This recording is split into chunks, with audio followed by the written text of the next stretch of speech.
नमस्कार, आप देख रहे हैं द स्पिरिचुअल वर्ल्ड। दर्शकों, हमारे हिंदू धर्म में एकादशी व्रत बहुत ही पवित्र और फलदायी माना गया है। हर महीने 2 एकादशी आती है और हर एकादशी का अपना अलग महत्व होता है। चैत्र मास के कृष्ण पक्ष में आने वाली एकादशी को पाप मोचनी एकादशी कहा जाता है।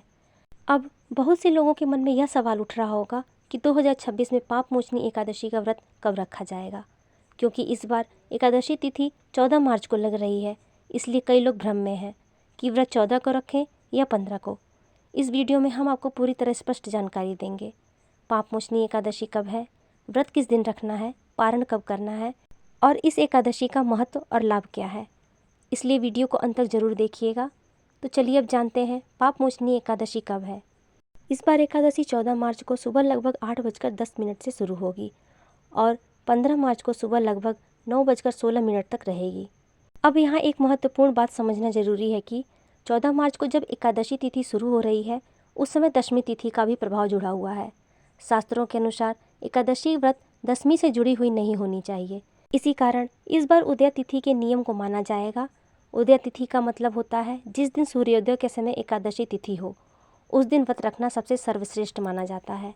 और 15 मार्च को सूर्योदय के समय एकादशी तिथि मौजूद है, इसलिए पाप मोचनी एकादशी का व्रत 15 मार्च 2026 दिन रविवार को रखा जाएगा। एकादशी व्रत का पारण अगले दिन द्वादशी में किया जाता है, जो कि इस बार 16 मार्च 2026 को किया जाएगा। पारण का शुभ समय है सुबह 6:30 से 8:50 के बीच। दर्शकों, हिंदू धर्म में एकादशी का व्रत भगवान विष्णु को समर्पित होता है। मान्यता है इस दिन सच्चे मन से व्रत और पूजा करने से पापों का नाश होता है, मन शुद्ध होता है, जीवन में सकारात्मकता आती है और भगवान विष्णु की विशेष कृपा भी प्राप्त होती है। चैत्र मास की यह एकादशी विशेष रूप से पापों से मुक्ति दिलाने वाली मानी गई है। इसी कारण इसे पाप मोचनी एकादशी कहा जाता है। तो आइए जानते हैं इस व्रत की पूजा विधि क्या है। इस दिन सुबह जल्दी उठकर स्नान करें। इसके बाद घर के मंदिर को साफ करके भगवान विष्णु की पूजा करें। भगवान विष्णु को तुलसी दल, पीले फूल, फल और मिठाई अर्पित करें। इसके बाद भगवान विष्णु का मंत्र ओम नमो भगवते वासुदेवाय का जाप करें। दिन भर व्रत रखते हुए भगवान विष्णु का ध्यान रखें। शाम को दीपक जलाकर भगवान विष्णु की आरती करना बहुत ही शुभ माना जाता है। जो भी भक्त इस व्रत का श्रद्धा से पालन करते हैं, उनके जीवन के पाप और दोष दूर होते हैं, मन में शांति आती है, घर में सुख और समृद्धि बढ़ती है, आध्यात्मिक और आर्थिक उन्नति होती है और भगवान विष्णु के आशीर्वाद के साथ साथ माता लक्ष्मी का भी आशीर्वाद प्राप्त होता है।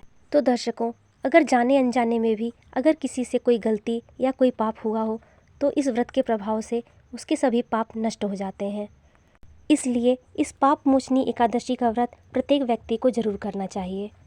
तो दर्शकों, अगर आपको यह जानकारी अच्छी लगी हो तो वीडियो को लाइक करें और ऐसे ही धार्मिक और आध्यात्मिक वीडियोस देखने के लिए हमारे चैनल को सब्सक्राइब जरूर करें और कमेंट में जय श्री हरि जरूर लिखें। धन्यवाद।